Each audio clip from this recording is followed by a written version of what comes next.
Estamos en Vidas Asesinas. Casos reales de personas cuyo instinto fue el de matar. Hombres y mujeres cuyo único reconocimiento ha pasado a la historia porque asesinaron de forma bestial en muchas ocasiones. Y siempre desde la sinrazón de una mente psicópata y enferma. Vidas Asesinas es criminología en tus manos.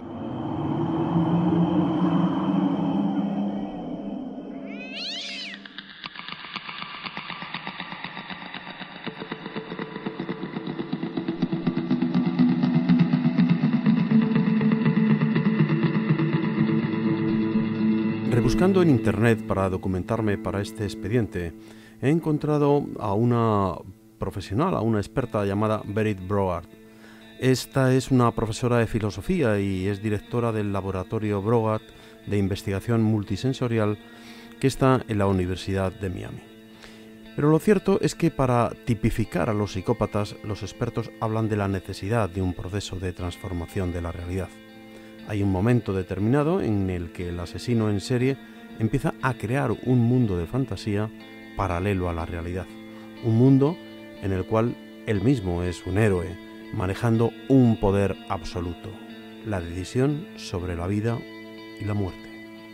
El proceso de transformación, en muchos casos, suele originarse en un suceso traumático del cual la persona o no se ha curado o no ha podido curarse bien.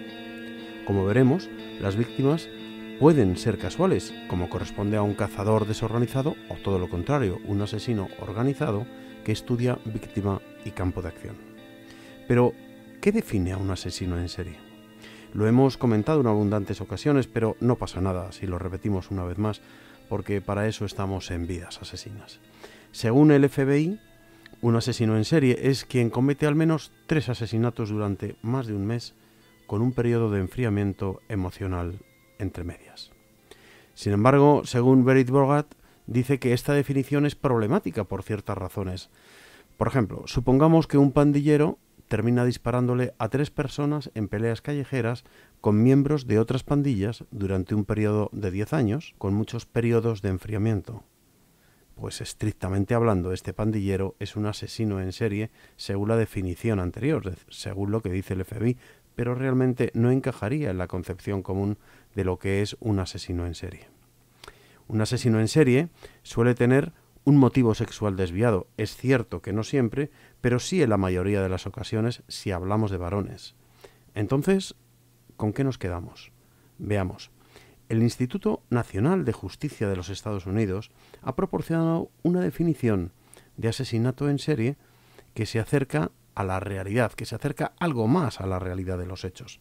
Dice que, según este instituto de Estados Unidos, dice que un asesino en serie es aquel que trata de cometer 2 o más asesinatos con motivo psicológico y connotaciones sexuales sádicas. Según esta concepción, el asesinato en serie puede entenderse como un tipo de delito sexual o una versión monstruosa de la sexualidad masculina normal. Entonces, ¿no hay mujeres que sean asesinas en serie? Claro, esta definición, aunque está más afinada que la anterior, solo podemos aplicarla a los asesinos en serie masculinos, con algunas mujeres, pero una minoría absoluta. Por lo tanto, las asesinas en serie femeninas a menudo no están motivadas por la gratificación sexual, sino más bien, como ya vimos en capítulos anteriores, expedientes anteriores, más bien por un sentido retorcido del amor, la venganza o el altruismo, porque el altruismo pues puede ser también, como bien podría ser, un ángel de la muerte. Por ejemplo, una enfermera que mata a sus pacientes que sufren porque quiere poner fin al sufrimiento. Pero la definición de crimen sexual de un asesinato en serie también es demasiado estrecha para captar la concepción común de asesinato en serie incluso para los hombres. El asesinato de Zodiac, por ejemplo, en el área de la Bahía de San Francisco, del que ya hablamos en su momento, no fue impulsado por ninguna película sexual obvia, sino más bien por su capacidad para generar miedo y terror en el área de la bahía y hacerse famoso. Por último, La idea de que los asesinos en serie tengan una motivación sexual no siempre se extiende a los asesinos que padecen psicosis. Puede que no haya un motivo sexual subyacente a los asesinatos de una persona que tiene como objetivo a sus víctimas, porque una voz interna, alucinatoria, le dice que debe hacer esto o aquello para mantenerse en vida. Entonces, ¿cómo entender el concepto de asesino en serie? Parece que el concepto se entiende mejor como un concepto de prototipo. La teoría de prototipos, desarrollada por la psicóloga estadounidense Eleanor Roach y sus colegas, es una teoría de conceptos que se desvía de una visión tradicional que considera que los conceptos pueden analizarse en términos de condiciones necesarias y suficientes. Veamos. Entre los asesinos en serie prototípicos que destacan en la mente del público están, primero, Ted Bundy, del que trabajamos uno de nuestros expedientes y que le titulamos Ted Bundy, el cazador de mujeres. Esto fue el 19 de noviembre de 2018. Bundy buscaba a mujeres jóvenes, universitarias, con un determinado estilo de cabello que se asemejaba mucho a la novia a la que estaba más apegado. Por otro lado, que sería el segundo prototipo, sería Jeffrey Dahmer, que buscaba hombres jóvenes en bares y los llevaba a su apartamento con el falso pretexto de ser un fotógrafo que necesitaba modelos. Y por último, sería el asesino del Zodíaco, al que también dedicamos un expediente, que era Zodiac, la muerte sin dueño, que lo emitimos el 28 de julio de 2019. Este sujeto buscaba principalmente a parejas debido a un fracaso en la relación y un deseo de venganza, y buscaba, por supuesto, también fama y los juegos mentales. Otros asesinos en serie pueden ser llamados así porque comparten muchas características en común con los prototipos en la línea de la teoría de Ross. La definición de prototipo de un asesino en serie permite hasta qué punto se puede llegar a parecer a los prototipos.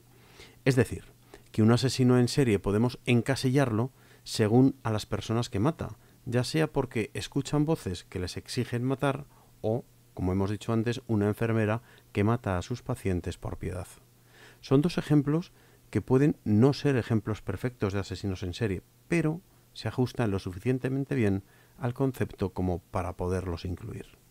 Nosotros ahora nos vamos a centrar en un asesino en serie que trabajamos ya hace tiempo, Harvey Murray Gladman, o el asesino de los corazones solitarios. Le publicamos, el programa original fue el 28 de octubre de 2018. Y después de esta introducción a Murray Gladman, vamos a tirar también de fonoteca de una magnífica y muy valiosa entrevista a Paz Velasco, donde seguiremos profundizando en este tema capital del mundo de la criminología, como es el asesino. Harvey Murray Gladman también es conocido por el asesino de los corazones solitarios.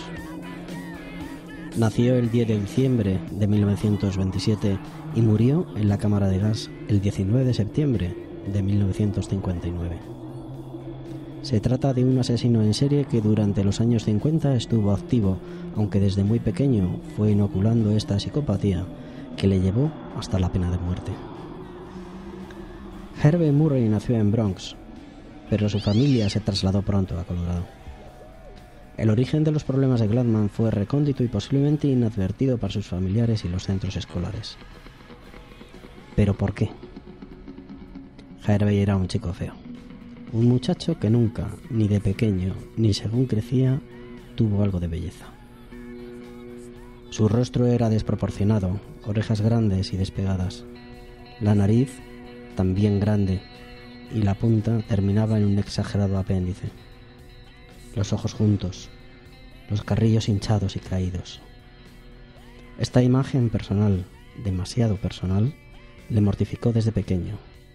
Primero por las risas y las burlas de sus compañeros, al que no paraban de ponerle motes, cada vez más explícitos hasta quedarse con el sobrenombre de El Feo, porque todo el instituto le terminó conociendo de esta forma, El Feo. Luego en la pubertad llegó lo peor, el rechazo y los chascarrillos de las chicas. No había chica que huyera de él cuando se acercaba, o directamente se reían en corrillo cuando le veían aparecer por el pasillo o a la vuelta de la esquina. Sus padres tampoco ayudaron. Eran conscientes del aspecto físico de su hijo y estaban desalentados porque incluso trataban de evitar que su propio hijo les acompañara a actos sociales. Todo esto menoscabó la autoestima de Harvey Murray Gladman, lo que hizo que su personalidad se cerrara cada vez más y terminara debatiendo sobre la vida, la suya y la de los demás. Desde muy pequeño, Harvey Murray se mostró antisocial, con algunas prácticas sadomasoquistas, obsesiones sexuales, convirtiéndose en un onanista empedernido. En la adolescencia comenzó con sus primeros pequeños delitos que apuntaban ya en una dirección: su obsesión por tratar de conocer a las mujeres, su intimidad y el deseo por ellas. Como no podía lograrlo de otra manera, comenzó a entrar en pisos de mujeres que vivían solas y ver cómo se desnudaban.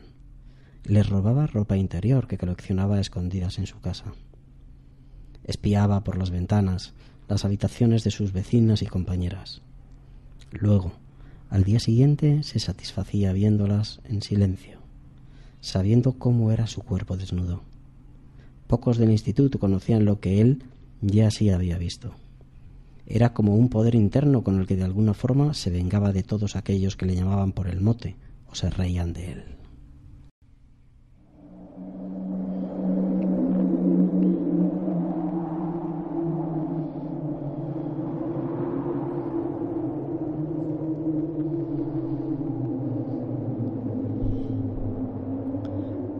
Con 17 años se hizo con una réplica perfecta de una pistola, excepto el peso, porque era de plástico. Tal posesión le convirtió en un asaltador que, aunque él sabía que nada podría hacer, sí podía intimidar, y con eso era suficiente para su objetivo: encañonar a una chica y que hiciera lo que él le pidiera.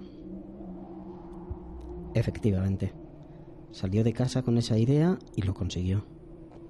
Amenazó con matar a una muchacha a la que le dirigió hasta un callejón y le obligó a desnudarse delante de él. Ese era su deseo: ver a una mujer desnuda cara a cara. La miró detenidamente durante un rato y, sin ni siquiera rozarla, desapareció del lugar. Pero este hecho no es tan inocente como pueda parecer, porque la posesión de tener a una mujer a su alcance, a su merced, le produjo el pistoletazo de salida a su ansiedad, que por fin podría descargar. Su sed sexual llegó a alcanzar un momento álgido que no estaba dispuesto a que aquello se olvidara. Acababa de poner el listón de lo que él quería. De ahí en adelante y siempre más. En una de sus incursiones a pisos de mujeres le descubrieron en 1945 y le acusaron de intento de robo. Una vez puesto en libertad en menos de un mes y todavía en libertad bajo fianza en espera de juicio, secuestró a una mujer y abusó de ella antes de dejarla ir. Pero esta mujer fue a la policía y Gladman fue a prisión durante 8 meses. Pasó una temporada relativamente corta en la cárcel, pero el tiempo suficiente para amargar su sentimiento hacia la sociedad y especialmente hacia las mujeres, a las que consideraba como un bien inasequible para él. Una vez fuera de la cárcel, Gladman se mudó a Albany, Nueva York, donde fue arrestado de nuevo en 1946 por una serie de asaltos. Fue internado en el New York State Reception Center en Almira y luego en Sing Sing Correctional Facility, donde los psiquiatras de la prisión lo diagnosticaron como un psicópata. También diagnosticaron un alto nivel de inteligencia, un 130.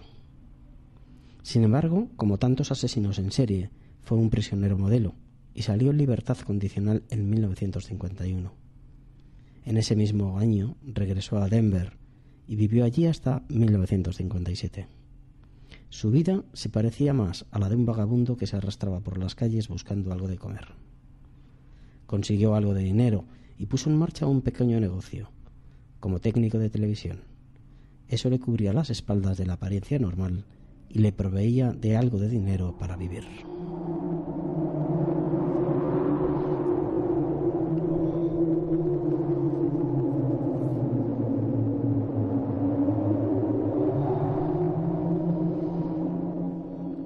El placer que le produjo la primera experiencia de tener una mujer desnuda a su antojo no lo podía olvidar.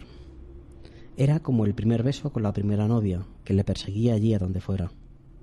Eso le llevó a idear su máxima fantasía: tener una mujer atada solo para él. Atada y amordazada, un gusto filomasoquista con el que ya había soñado en la pubertad, pero que ahora ya no necesitaba ver solo en la imaginación mientras se masturbaba. Había comprobado que aquello era posible, pero para atarlas y poder gozar de una mujer en esas condiciones necesitaba pensar un plan, una estrategia que le proveyera de mujeres sin levantar sospechas, ni a las víctimas ni en su entorno social. Así nos encontramos con un asesino en serie que planifica, que busca tácticas bien pensadas. Posiblemente Harvey Murray Gladman sea el primer asesino en serie con proyectos para matar. Su plan, aparentemente sencillo, había que ponerlo en marcha y para eso había que valer. En la cárcel descubrió las revistas pornográficas.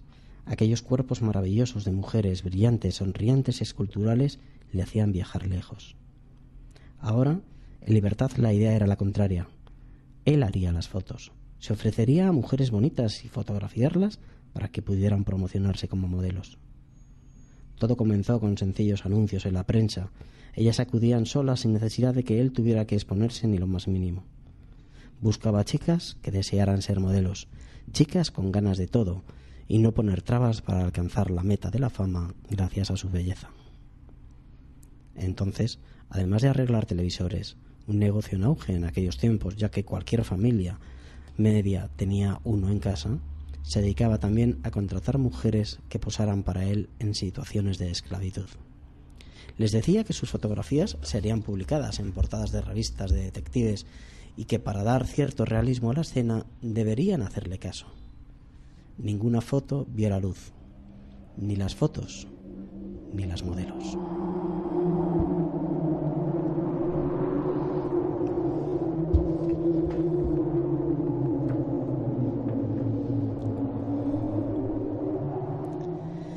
La primera víctima fue Judy Ann Jules, de 19 años de edad, una chica preciosa. Quedó con ella en la calle y luego le dijo que era mejor dirigirse a su estudio, pues el tipo de fotografía no podían hacerla en la calle. Ella concedió a las exigencias del fotógrafo. Atadas las manos, las piernas, subida la falda, la boca amordazada y la blusa desabrochada. Le quitó los zapatos y así hasta dejarla semidesnuda. Naturalmente Judy vio de qué se trataba todo aquello. Estaba nerviosa, quería huir, pero ¿cómo? Mientras ella se movía excitada intentando zafarse de las cuerdas, Murray hacía fotos reales y en cada fogonazo de flash tenía un nuevo subidón de adrenalina que le estimulaba de locura hasta que finalmente la violó y terminó matando. Todavía no era consciente de hasta dónde había llegado, hasta que vio el cuerpo muerto sobre el suelo de su cuarto. ¡Qué horror! He matado a una mujer. Estaba espantado de lo que acababa de hacer. La conciencia le ardía y buscaba una solución rápida.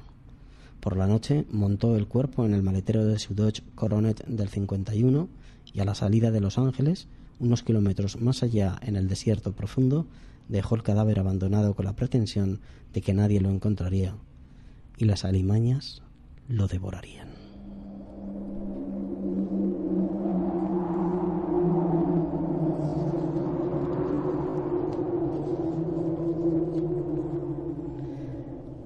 Pasaron varios meses antes de volver a asesinar. Aquel acto violento que terminó con la vida de una chica le perseguía día y noche. Dormía mal y se concentraba peor en el trabajo. Estaba sobresaltado y distraído. Pero el tiempo terminó apaciguando aquellas sensaciones que no podía controlar. No sabía por qué, pero algo en su interior le decía que aquello solo lo curaba volver a hacerlo. Pero entonces cambió de táctica antes de volver a cometer un nuevo asesinato. Se apuntó a un club de contactos llamado Corazones Solitarios. Allí conectó con Shirley Ann Bridford, de 24 años. Y lo que al principio parecía ir bien, una vez más, su cabeza comenzó a girar como una noria enloquecida, y al primer momento, casi nada más conocerse, a punta de pistola, la violó en su mismo coche. Y ella, al defenderse, Harvey tuvo que controlarla, dándola un golpe en la cabeza contra el propio automóvil que la dejó en el sitio. De nuevo, la ruta del desierto. De nuevo, otro cadáver sobre la arena.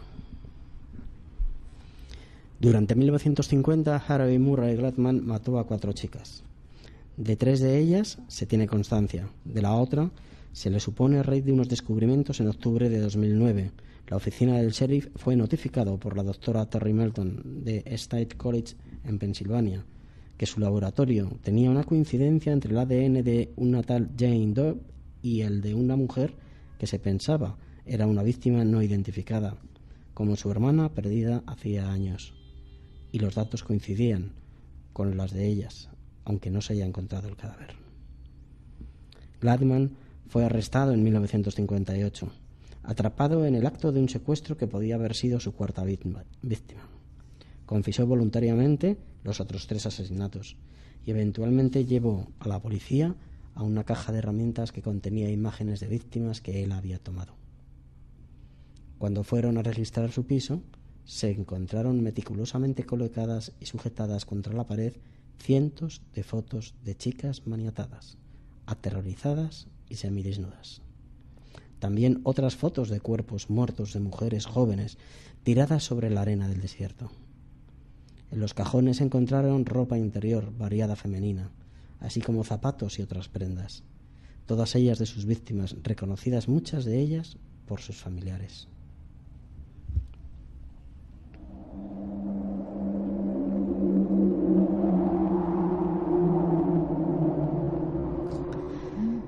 El jurado encontró culpable de 2 cargos de asesinato en primer grado y fue ejecutado en la cámara de gas de la prisión estatal de San Quentin State Prison el 18 de septiembre de 1959. Cuando Harvey Murray Gladman estaba ya dispuesto para morir, dijo seriamente a los que estaban junto a él: «Es mejor así. Tarde o temprano, esto tenía que suceder».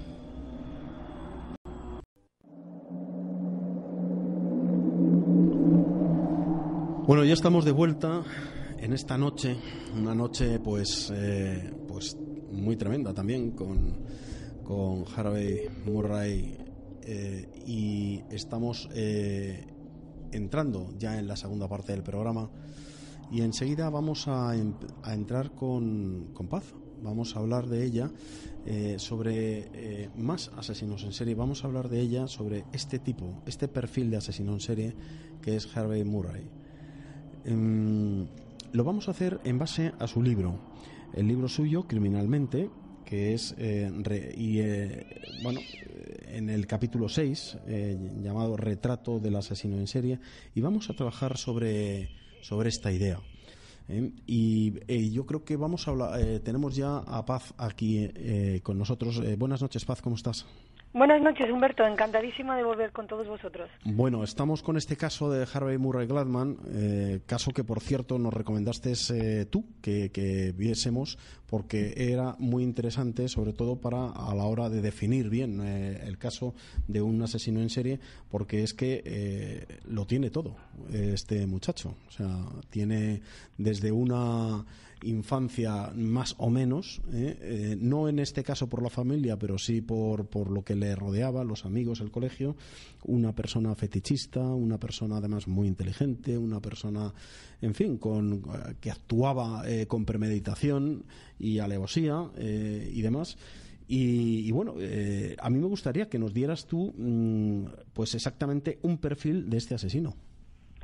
Bueno, lo cierto es que la base de todas las conductas delictivas, en este caso, como ya has comentado, secuestro, agresión sexual y finalmente asesinato, está en el gran complejo de inferioridad que tenía Harvey Murray Gladman desde pequeño. Era un sujeto más bien feuco, como podéis ver en muchísimas imágenes que hay de él en Internet.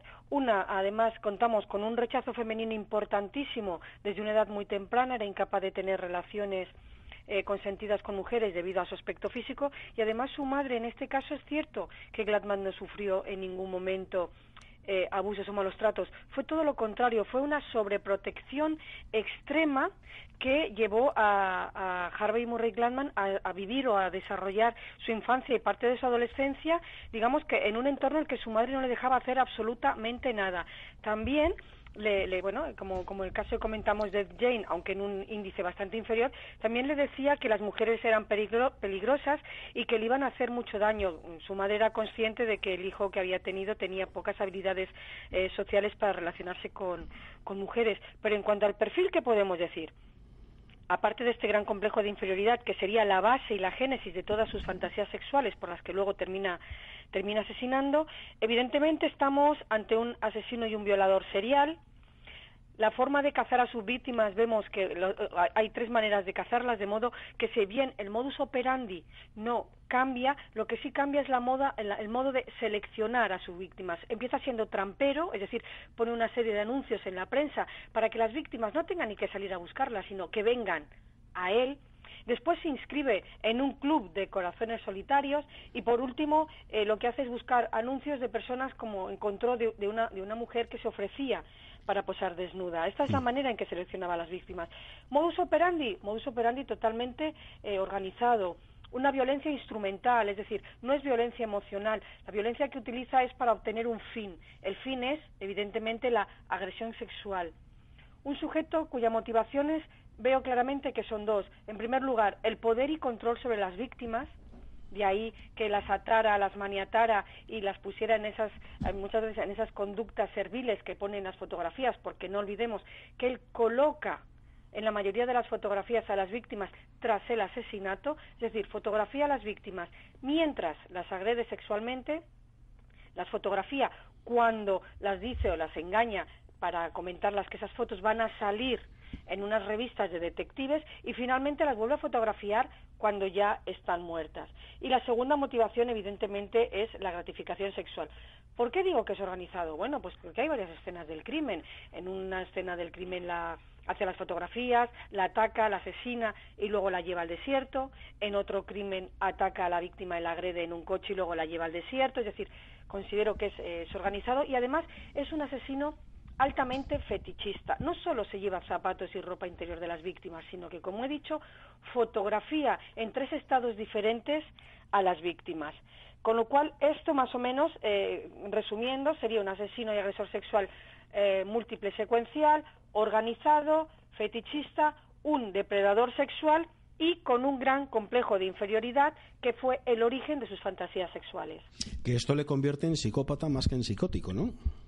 Correcto, porque no olvidemos que los psicóticos lo que ocurre es que estamos hablando de un trastorno mental que lo que hace es que en un momento determinado este sujeto rompa con la realidad, es decir, esté viviendo una realidad diferente a la que realmente está ocurriendo y no es consciente de lo que está bien y está mal. Gladman en todo momento sabía lo que estaba haciendo y el hecho de poner esos anuncios en la prensa haciéndose pasar por alguien que jamás hubiera llegado a ser, como es un fotógrafo de modelos, es lo que corrobora que evidentemente una persona planificadora, que sabía qué víctima quería atrapar, es decir, una cosa importantísima de este asesino es la selección de las víctimas, mujeres jóvenes y atractivas, las cuales formaban parte de sus fantasías. Si Gladman no las hubiera secuestrado, las hubiera atado y las hubiera agredido sexualmente, jamás hubiera tenido acceso a este tipo de mujeres, con lo cual la selección de la víctima está íntimamente relacionada con el simbolismo que estas mujeres tenían para Gladman. Efectivamente, hemos visto también a otros asesinos que realmente no actuaban con tanta premeditación y que el orden o la meticulosidad, por ejemplo, cuando ordenaba las fotografías de sus víctimas y demás, pues no era una de sus normas de actuación. Me refiero no de Gladman, sino de los otros.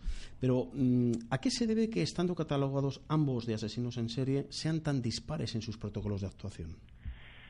Yo creo que en este caso estaríamos hablando de las motivaciones y, por ejemplo, del fetichismo. Recordemos también, por ejemplo, que Ted Bundy, cuando se le preguntó que por qué se fotografiaba a las víctimas, él contestó simplemente que cuando se hace un buen trabajo tiene que quedar constancia de ese trabajo. No lo dijo textualmente así, yo le he parafraseado. Sí. Entonces, ¿aquí qué vemos? Aquí vemos que la motivación ya para hacer las fotografías es diferente. Bundy lo que quería tener un recuerdo de algo bien hecho, y sin embargo, Harvey Murat Gladman lo que hacía con estas fotografías, la motivación por la cual se quedaba, yo considero que son dos.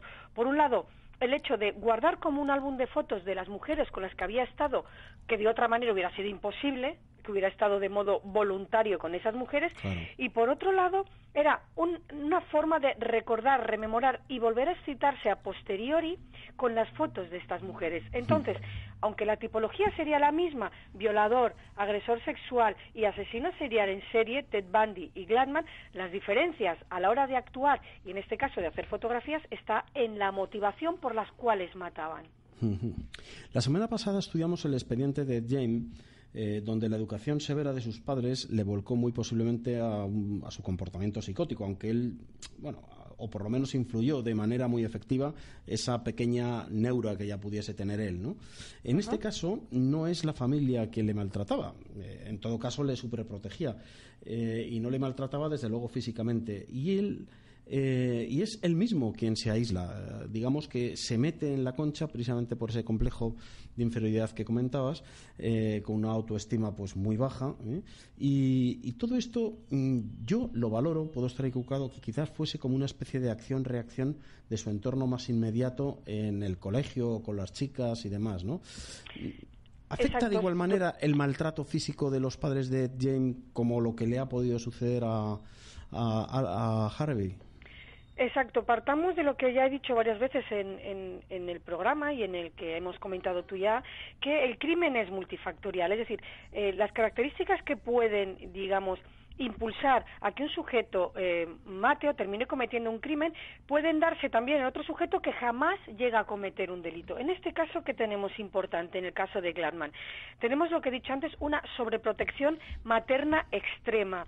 Es decir, la madre de Gladman lo protegía en todo momento, le prevenía de peligros, le prevenía sobre todo diciendo en muchas ocasiones, no como hacía la madre de Jane diciendo que las mujeres eran casi el demonio, sino todo lo contrario, diciendo las mujeres te van a hacer daño. Cuídate de ellas, cuidado con las mujeres guapas, que son las peores porque son inaccesibles, nunca vas a poder acceder a ellas. Es decir, la sobreprotección influyó en el sentido de que él mismo, aparte evidentemente de su aspecto físico, empezó a creerse que era imposible que él tuviera acceso a tener relaciones sociales y de noviazgo con mujeres, digamos, que fueran lo suficientemente atractivas para él. Además, hay un elemento importantísimo que fue el hecho del rechazo que tuvo en el colegio cuando luego llegó al instituto por su aspecto físico. Era un hombre con las orejas muy grandes, tenía la cabeza muy pequeña, físicamente no era muy atractivo y sufrió burlas, en demasía en el colegio. Además, cuando se acercaba alguna chica, pues bueno, llegó un momento en que estas mujeres, adolescentes, 16, 17, 18 años, bueno, pues digamos que, dicho vulgarmente, no se cortaban lo más mínimo en llamarle feo y en decirle que nunca saldrían con un tipo como él. Eso también le ocurrió a Alexandre Pichuskin, un asesino en serie ruso que pasó en el colegio un verdadero calvario, como le pasó a Gladman. ¿Qué ocurre? Como hemos comentado otras veces en el caso de las fantasías, Gladman empezó a convertirse en una persona solitaria, huraña, un sujeto muy reprimido que lo que empezó a alimentar a partir de los 17 años fueron unas fantasías sexuales en grado muy violento, como hemos visto cuando has comentado lo que ocurrió con las víctimas, de modo que la única forma que tenía de tener esa gratificación sexual fue 15 años después de empezar a tener fantasías, cometer su primer crimen. ¡Qué barbaridad! Pues esto, lo cierto es que, no lo sé, a mí me parece, siempre llego a la misma conclusión, de que esto no es un solo problema de esta persona. Yo creo que hay un entorno social, un entorno familiar, incluso, no lo sé, estamos hablando también de épocas muy distintas, porque estamos hablando de mediados del siglo pasado, ahora ha cambiado muchas cosas, pero pienso yo que las personas que tenéis esta capacidad de analizar, que podéis ver, que tenéis mucha experiencia ya en ver casos diferentes, tendréis que avisar, ¿no?, de alguna forma, o por lo menos que se os tenga más en cuenta en cuanto a a decir, oye, ¿qué podemos hacer con estos casos, ¿no? Porque es evidente que hay cosas que no terminan de funcionar bien, como son determinadas leyes o determinadas cosas, ¿no? No sé. Exacto, en este caso, como he comentado el de Pichuskin, que algún día quizás, sea el protagonista de Vidas Asesinas, sí que es cierto que habría que poner una atención imprescindible, importante, y además hacer una labor de prevención, que es una de las funciones, por supuesto, de los criminólogos, de tratar de ver en los colegios y en los institutos cómo determinadas personas sufren. Es decir, ahora hablaríamos de que Gladman sufrió bullying, claro. Año 53, que es cuando Gladman actúa. El bullying no existía. El hecho de que haya habido estos sujetos, digamos, más chulescos, con una actitud, digamos, agresiva hacia los más débiles, hacia los feos, hacia los bajitos, hacia los gorditos, lamentablemente lo tenemos y ha existido siempre. Ahora lo hemos puesto nombre, claro. Y se ha tipificado incluso el ciberbullying o el bullying, se ha tipificado llegando a poder incluso, tener algunos sujetos, algunos menores de edad, tener que pasar por unos programas y unos protocolos para que esto no vuelva a ocurrir. Es cierto que a otro sujeto que le hubiera pasado lo mismo, que también haya sido feuco o haya sido gordito y haya sufrido bullying en la escuela, probablemente no haya cometido ningún delito en su vida o haya terminado trabajando de psicólogo para ayudar a otras personas. Por eso insisto en que el crimen es multifactorial, es decir, lo que le ocurrió a Gladman puede que le haya ocurrido a otro muchacho que le hayan llamado feo, que haya sido feo o que haya sufrido también un bullying espantoso y que no haya matado nunca a nadie. Efectivamente. Vamos a seguir con tu libro, porque a mí me gustaría que del libro tuyo, el capítulo 6, Retratos del asesino en serie, hay una parte del capítulo que es como una subparte, ¿no? Que dice Retrato del asesino en serie, ¿no? Dice, haces una relación de 13 puntos sobre aquellos aspectos que caracterizan al asesino en serie. Aunque son 13 puntos, son muchos, pero a mí me gustaría por lo menos irlos nombrando de uno en uno y darle alguna pinceladita por tu parte, porque yo creo que es una cosa muy interesante esto que cuentas aquí. Pues sí, vamos a comenzar. La primera característica, evidentemente, es el homicidio reiterado, es decir, para considerar a un hombre o a una mujer asesino en serie, o lo que ahora se denomina homicida múltiple sistemático o secuencial, tiene que haber 2 o más víctimas, ya que 2 o más asesinatos ya indican una tendencia y nos permiten establecer un patrón. En segundo lugar, estos hombres o mujeres matan a una sola persona en cada momento temporal, aunque es cierto que en la historia criminal hay excepciones, como por ejemplo en el caso de BTK, en el cual su primer asesinato fue el de una familia. Como tercera característica importantísima, que es lo que diferencia a estos asesinos múltiples de otros, el periodo de enfriamiento emocional, es decir, ese momento que va desde el asesinato de una víctima hasta la siguiente. Y este periodo de enfriamiento emocional va a ser diferente de un asesino a otro, dependiendo de muchas características que se comentará, con tu permiso, en otro programa. La mayoría matan en solitario. Es decir, mujeres y hombres que son asesinos y asesinas en serie matan ellos solos, aunque tenemos algunas excepciones muy conocidas como Buono y Bianchi, Oli Lucas y Henry Tull.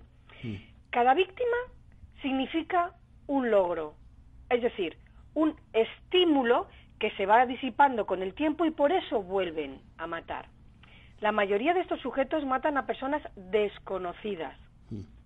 Muchos seleccionan a las víctimas, pero en su gran mayoría no es así.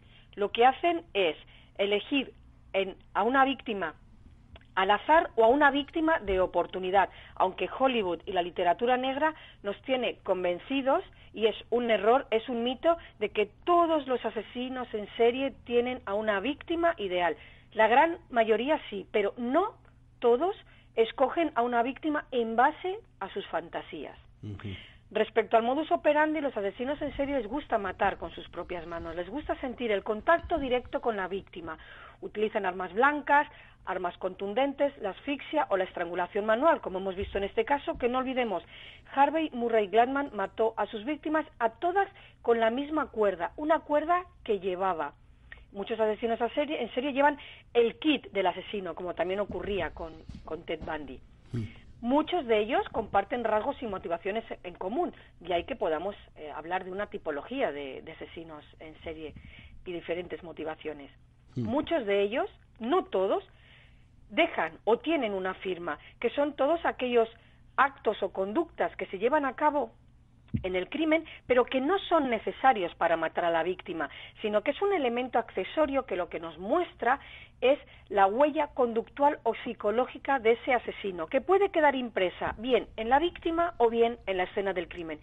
¿Y qué nos demuestra? Nos demuestra cuáles son las necesidades emocionales, o psicológicas que este sujeto trata de satisfacer con ese crimen. Y por último, evidentemente, los asesinos solo dejan de matar cuando se les detiene. No suelen entregarse a la policía, aunque hay casos paradigmáticos como en España, el caso de Alfredo Galán, pero son en aquellos casos en los que los asesinos quieren notoriedad, decir, que soy yo el asesino, que estáis buscando mal, que no me encontráis ni me vais a detener. Y quieren decir a la prensa y al mundo que han sido ellos, pero si no, los asesinos en serie solo dejan de matar cuando son atrapados. Y luego, además, lo normal es que no son presos conflictivos. No, todo lo contrario. Son personas que en prisión tienen una conducta modélica, porque además son, una gran mayoría de ellos, tienen rasgos psicópatas, tienen un trastorno antisocial de la personalidad, con lo cual saben que, si obtienen o saben perfectamente que obtienen una serie de beneficios si ellos dan lo que les piden, portarse bien, acudir a ciertos cursos, ayudar en la biblioteca, tener un trabajo dentro de prisión, etcétera, etcétera. Es decir, saben perfectamente que si se portan bien van a tener, o pronto el tercer grado o empezar a tener salidas, etcétera. Lo hacen simplemente para obtener un beneficio que es la base de muchos de los psicópatas, actuar en base a un beneficio. Y entonces, teniendo en cuenta que un asesino en serie nunca deja de matar hasta que es detenido, si se le dejase en libertad, ¿volvería otra vez a matar? Bueno, en este caso tenemos que hablar, y yo lo he comentado muchas veces, en que muchos de estos sujetos hemos dicho que son psicópatas y otros son psicóticos. En el caso de los psicópatas, ¿qué ocurre? Las psicopatías son grados, es decir, no podemos hablar de la psicopatía primaria, que es aquel sujeto que cumpliría casi todos los ítems que fueron establecidos por Robert Hart, pero es que realmente la psicopatía no se enciende y se apaga, no es que un día sea psicópata y otro día no sea psicópata. Muchos de estos sujetos que tienen una psicopatía, digamos, de un grado más bajo, cuando vuelven a reinsertarse en la sociedad, puede que no vuelvan a cometer un delito, pero la gran mayoría son irrecuperables, por una sencilla razón, porque la base fundamental de la psicopatía está en las emociones. Aunque saben lo que es la tristeza, la alegría, la felicidad, el dolor, no tienen la capacidad de sentirlo. Entonces, si por ejemplo a un ciego no se le puede enseñar la diferencia que existe entre el fucsia y el rosa, a un psicópata no se le puede enseñar a sentir. Y ahí está la gran maldición del psicópata, la incapacidad que tiene de sentir, con lo cual en prisión, por muchos programas que pasen, y por mucho que se trabaje con estas personas, esa incapacidad para sentir empatía, para ponerse en el lugar de otras personas y para ser capaces de sentir lo que otra persona puede estar sintiendo bajo presión o provocando un daño, una lesión, una tortura o simplemente un maltrato emocional, como hacen los psicópatas integrados, es imposible que ellos lo aprendan, es imposible que lo entiendan. Entonces es un peligro el planteamiento de España de hacer una ley de encarcelación irrevisable, o como se diga esto, ¿no? Bueno, en España lo que tenemos ahora mismo es la pena de prisión permanente revisable, que solamente se aplica en 4 casos muy concretos. A fecha de hoy hay solamente 2 personas cumpliendo esta pena. Uno es David Zubiel, que mató a sus hijas y luego, pues las descuartizó con una radial, y otro sujeto. ¿Qué ocurre? Que lo que hace este artículo del Código Penal, que ha entrado con la reforma del 2015, es decir, para determinados delitos que son o muy crueles o muy aberrantes, o en este caso para a personas que maten a menores de 16 años, vamos a ponerles una pena que sea más dura, que es pena de prisión permanente revisable, que no quiere decir cadena perpetua como hay en otros países, quiere decir que una vez que se ha cumplido la sentencia firme estipulada por el juez, se va a revisar las condiciones de resocialización, rehabilitación y reinserción de ese sujeto, hombre o mujer. Es decir, ese sujeto, tenemos la seguridad que nunca hay riesgo cero, jamás. Riesgo cero me refiero a que una vez que una persona ha pasado por prisión y por un programa como puede ser el SAC en el caso de los agresores sexuales u otro tipo de delincuentes, hay una reincidencia cero. Hay delitos en los que es imposible, como en el caso de agresores sexuales. Pero no podemos decir a ciencia cierta que esa persona nunca va a volver a reincidir. Sí. De modo que aunque pasen por estos programas, es muy difícil, muy difícil decir que determinadas personas no van a reincidir. Ojo, si una persona ha matado, un homicida simple, ha matado, por ejemplo, en legítima defensa y no se cumplieron todos los requisitos que establece la ley para estar exento de pena, puede ser. Pero en casos como los que estamos hablando, asesinos seriales, agresores sexuales, asesinos de menores, personas que ya lo estipula nuestro código penal por primera vez, que es aquellos que matan a más de 2 personas, es decir, que podríamos estar hablando de asesinos en masa o asesinos en serie, a estos sujetos, hombres y mujeres, se les va a imponer la pena de prisión permanente revisable, como se está solicitando ahora mismo para el caso de Ana Julia por la muerte de Gabriel. Ya. En tu libro, en este mismo capítulo, un poco más adelante vemos otra sección que parece muy interesante, titulada Aspectos sociales del asesino en serie.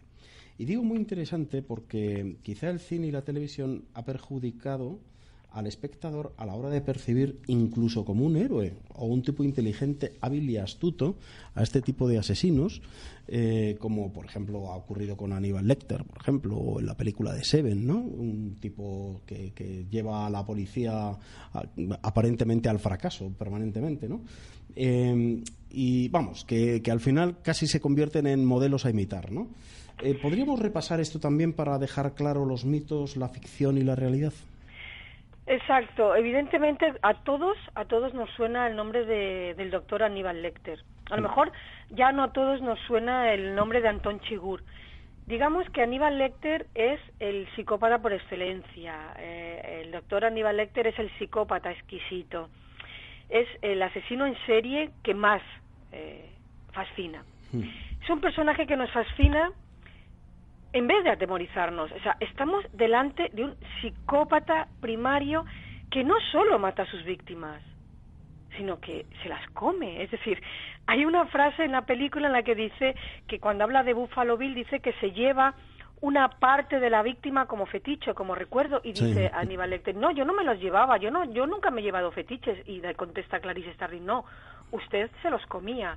Entonces, preguntarnos el por qué nos fascina en lugar de atemorizarnos tiene una respuesta, y es que Aníbal Lecter se presenta tanto en los libros, en los 3 libros, como en las películas que aparece como un ser, un hombre con una excepcional inteligencia, un gusto exquisito, una educación formidable, un vocabulario estupendo, habla latín, habla inglés, habla alemán, una profesión que es digna de admiración, que es la psiquiatría. Tiene sensibilidad por las bellas artes, conoce la mayoría de los libros y de las obras de arte del Renacimiento italiano. ¿Qué ocurre? Que estas facetas, estas características fascinan tanto al público que eclipsan la faceta criminal de Lecter, es decir, la del asesino caníbal, cruel y despiadado. Este es el éxito de estas películas, que hacen que sintamos admiración por una serie de características que rodean a este asesino en lugar de tenerle miedo. Así es. Y es que eso, no lo sé, ¿no? Es hasta peligroso porque te pueden salir de, oye, pues vamos a copiarle a este, ¿no? Te puede salir un descerebrado del cine pensando que él también puede hacer cosas así. Bueno, tenemos a un sujeto, ahora mismo, perdonadme, pero no recuerdo el nombre, es un asesino en masa que entró el día del estreno de la última película de Batman en Denver, en un cine en Denver, y mató a un montón de personas dentro de ese cine. Y él se disfrazó como el personaje malo de Batman, que si no recuerdo mal, es que no soy muy aficionada a Marvel, lo siento. ¿Cómo se llama el personaje de antítesis de Batman? el que va vestido de payaso, ¿no? Exacto, sí. Pues él se tiñó el pelo de rojo, entró en ese cine y emulando a este asesino de ficción, mató a un montón de personas. Un sujeto inteligentísimo que estaba haciendo su doctorado en neurociencia, nada más y nada menos. Sí. De modo que evidentemente no podemos hablar de efecto copycat, por supuesto, pero sí que has dicho una cosa muy interesante, cómo a veces algunas personas pues que pueden tener un trastorno de personalidad o incluso algún trastorno mental, pueden llegar a copiar algún personaje de ficción y llevar a la realidad los asesinatos cometidos por ese sujeto. Exacto. Sí. Bueno, pues en los aspectos sociales del asesinato en serie tenemos el primero, que dices en tu libro que el asesino en serie es un enemigo invisible, oculto entre la multitud. Y luego sigue. Exacto. Tengamos en cuenta que pensamos, o hemos pensado muchas veces, que si nos vamos, por ejemplo, a la Edad Media, siglo XV, XVI, XVII, cuando pensábamos en un personaje malvado, cuando pensábamos en el mal, en estos asesinos, digamos que les poníamos unas características externas. Nos íbamos a los hombres lobos, nos íbamos al sacamantecas, nos íbamos a los vampiros, nos íbamos a las brujas, es decir, tenían como una estética externa que parecía que nos tranquilizaba porque les podíamos identificar. Hoy en día no. Hoy en día un asesino en serie, hoy en día un agresor sexual serial es totalmente normal por su aspecto externo, por su conducta y por la forma en la que trabaja o vive, es imposible diferenciarlos. Vosotros tenéis un libro maravilloso que habla de Jean-Claude Roman, en mi expediente favorito, un sujeto que ni siquiera tenía trabajo y se hizo pasar nada más y nada menos que por un médico investigador de la OMS. Sí. Después cometió un crimen brutal, un feminicidio, matando a toda su familia. Pero este sujeto era un tipo normal. ¿Por qué digo que son enemigos invisibles? Porque es que puede ser cualquier persona. Es más, estamos acostumbrados a cuando ocurre un hecho pues cruel o un asesinato y salen los medios de comunicación, lo que suelen decir los vecinos, compañeros de trabajo o personas que conocían a este individuo o a esta mujer, o a este hombre o a esta mujer era una persona normal, era una persona amable. Es decir, que son personas con una doble cara, una doble vida y personas camaleónicas que realmente cuando dejan de matar ese periodo de enfriamiento vuelven a una estabilidad emocional, psicológica y profesional que no hacen sospechar para nada que están o que son brutales y crueles asesinos en serie. Bueno, la autora de la novela esta de Jean-Claude Roman, Mentiras asesinas, que por cierto hay 2 podcasts de Vidas asesinas que tratan el caso una de ellas con la autora, en la que ella misma dice, bueno, a mí es que Jean-Claude Roman es que me parece tonto, porque es que era hasta buena persona, y siendo buena persona, que trata de hacer las cosas bien, por culpa de unas mentiras que ha ido escalonando a lo largo de su vida, llega a matar a toda su familia, ¿no? O sea, es que es como tonto, ¿no? Le decía, ¿no? Porque, claro, ella se sentía, claro, uno termina enamorándose de su obra y termina conociendo mucho a su personaje y demás, ¿no? Y le daba rabia, ¿no? Que esta persona que era buena, y que lo que tú has dicho, ¿no? Un tío que no tenía ni trabajo ni tenía nada, que se perdía, que se iba a museos, que se iba a otras ciudades a pasar el día para disimular que estaba trabajando, y encima no es que fuese oficinista ahí en un sitio, no, ni más ni menos que la OMS, ¿no? Así, casi nada, ¿no? Dices también que el asesino en serie huye del anonimato y que nos rodea en las grandes ciudades. O sea, le gusta que de alguna manera sepan que él está ahí, aunque no sepan quién es, ¿no? Exacto. Tenemos que tener en cuenta que el fenómeno del asesinato serial es sobre todo un hecho urbano, es urbanita. Los asesinatos seriales suelen ser urbanitas, aunque evidentemente tenemos casos paradigmáticos que no es así, pero bueno, son los menos. ¿Por qué digo que huye del anonimato? Hemos hablado ya en varios programas de que el asesino en serie, y siguiendo a Garrido, él lo dice y lo explica muy bien en muchos de sus libros, quiere ser otra persona, quiere ser otro sujeto. Uno de las bases de estos asesinatos es porque él quiere ser otra persona. En el caso de Gladman ya hemos visto, probablemente aparte de su fantasía sexual con las mujeres inalcanzables para él, pues le hubiera gustado quizás tener ese trabajo digamos, tan envuelto en la magia de ir a los estudios, de hacer fotografías a mujeres bellísimas, de tener luego con ellas citas, etcétera. Quiere ser otra persona. Por eso huye del anonimato. Busca su propia identidad y su individualidad. Y esto lo hace a través de sus crímenes. Y esto lo vemos muy bien en aquellos asesinos que se jactan y que incluso llegan a recortar todo lo que hablan de él en la prensa para coleccionarlo, que es otro tipo de fetichismo. Sí. Aquí como ejemplo podemos poner a Berkovich, el hijo de Sam. Era un sujeto anodino, un sujeto en el que nadie se fijaba en él. Berkovich pasaba totalmente inadvertido, tanto a nivel social como a nivel personal. Era cartero, asesino en serie y cartero. Y no os podéis imaginar, esto lo comento en mi libro, cómo disfrutaba Berkovich cuando oía hablar a sus compañeros de que se estaba buscando un asesino en serie peligrosísimo, que iba en un determinado coche que era el suyo. Pero fíjense, y esto se lo digo a todos los que nos están escuchando, lo anodino que parecía este sujeto, que ningún compañero llegó a pensar que teniendo el mismo coche que el asesino, podía ser el asesino.